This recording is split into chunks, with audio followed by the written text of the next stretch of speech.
안녕하세요. 오늘 여러분과 함께 그 4대강 사업, 특히 녹조 문제랑 이걸 둘러싼 정치적인 논란, 그 핵심을 한번 파헤쳐 보려고 합니다. 네. 여러 영상 자료들을 저희가 좀 봤는데요.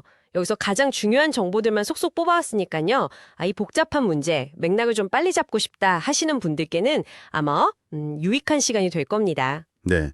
안녕하세요. 오늘 다룰 내용은 단순히 강물 색깔이 이렇다 저렇다 이런 환경 문제를 좀 넘어서요.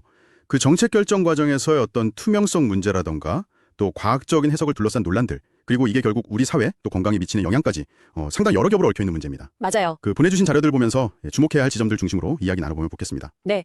그럼 가장 먼저 최근에 환경부 차관으로 임명된 분이죠. 금한승 씨. 이분을 둘러싼 논란부터 좀 짚어봐야 할 것 같아요. 환경단체들이 굉장히 강하게 반발하고 있더라고요. 네, 맞습니다. 과거에 국립환경과학원장 하실 때 이 녹조 문제의 심각성을 일부러 축소하고 은폐했다. 이런 주장인 거죠. 네, 그런 주장입니다. 구체적인 사례를 좀 들어보면요. 2023년에 환경단체가 먼저 낙동강 공기 중에서 녹조 독성 물질이 나왔다. 이렇게 발표를 했어요. 예, 공기 중에서요? 네.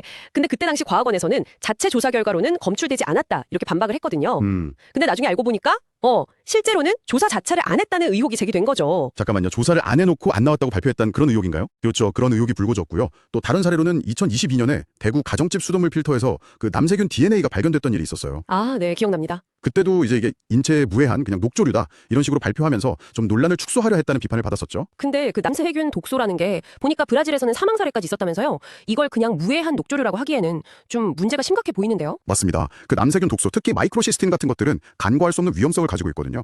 간이나 신장 손상, 심지어 신경계 질환까지 관련될 수 있다는 연구들이 계속 나오고 있고요. 그런데도 그렇게 발표를. 네, 심지어 관련 내용을 보도했던 언론사를 상대로 소송까지 걸었다가 패소한 적도 있습니다. 아, 그랬군요. 물론 정부 쪽에서는 금차관이 지난 30년간 환경정책 분야에서 쌓아온 전문성, 이걸 임명 배경으로 강조하고 있습니다. 양측 입장이 아주 팽팽하게 맞서고 있는 거죠. 결국 이 논란의 배경에는 이 심각해지는 녹조 문제가 딱 자리 잡고 있는 것 같아요. 4대강 사업 이후에 특히 낙동강은 저희가 녹조 라떼라는 말까지 썼었잖아요. 네, 맞아요. 녹조 라떼. 그 정도로 상황이 안 좋다는 지적이 계속 나왔었고요. 네, 이게 그냥 보기에만 안 좋은 게 아니라 아까 말씀드린 것처럼 남세균이 대량으로 번식하면서 마이크로시스틴 같은 강력한 독소로 만들어내거든요.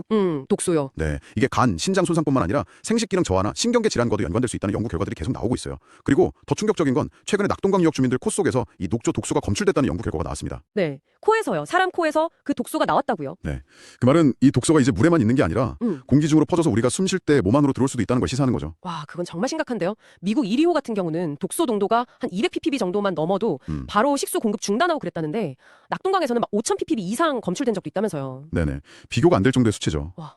비교해보니까 이게 정말 심각하구나 확 와닿네요. 정말 대책이 시급해 보이는데 근데 왜 그 해결책으로 계속 얘기 나오는 보호 개방 이게 왜 이렇게 어려운 걸까요? 특히 낙동강은 다른 강들이랑 좀 다르게 보호 개방이 제대로 안 됐잖아요. 네, 그게 여러 이유가 얽혀 있는데요. 일단 기술적으로 가장 큰 장애물은 그 취수구의 위치 때문입니다. 취수구라는 게 이제 강물을 끌어다가 농업용수나 생활용수로 쓰는 관인데 물 끌어오는 관. 네. 네, 이 취수구가 상대적으로 좀 높은 위치에 설치가 되어 있어요.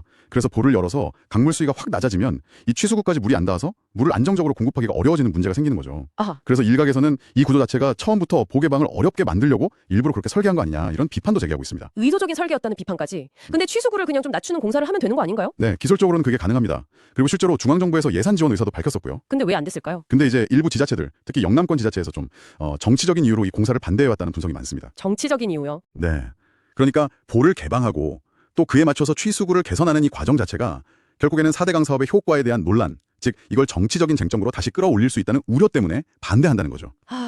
결국은 기술적인 문제 뒤에도 그런 정치적인 계산이 깔려 있다는 거군요. 실제로 정권 바뀔 때마다 보호 개방 정책이 막 왔다 갔다 했잖아요. 네, 그랬죠. 문재인 정부 때는 일부 볼을 열고 해체 결정까지 갔다가 또 윤석열 정부 들어서는 다시 원점으로 돌리고 그리고 지금 또 이재명 정부에서는 재자연화를 추진하려는 움직임이 보이고요. 맞습니다. 여기에 또 지역 정치권의 이해관계라던가 일부 언론의 영향력 이런 것들도 보호 개방을 막는 요인으로 계속 지적이 되고 있죠. 참 복잡하네요. 네, 바로 이런 지점들 때문에 이 4대강 사업을 둘러싼 정보들이 굉장히 혼란스러운 측면이 있습니다. 사업을 옹호하는 쪽에서는 보가 홍수나 가뭄 예방에 큰 기여를 했다 이렇게 주장을 하고요. 네.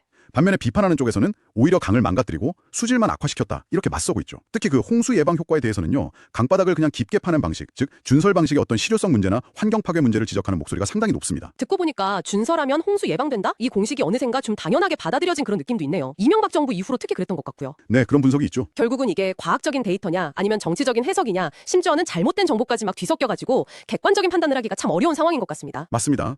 과학적인 사실조차도 이걸 어떤 프레임으로 보느냐, 어떻게 해석하느냐에 따라서 전혀 다르게 받아들여질 수 있다는 걸 아주 잘 보여주는 사례라고 할 수 있겠습니다. 네, 오늘 저희가 4대강 사업, 녹조 문제, 그리고 보호 개방을 둘러싼 여러 쟁점들을 한번 쭉 짚어봤습니다.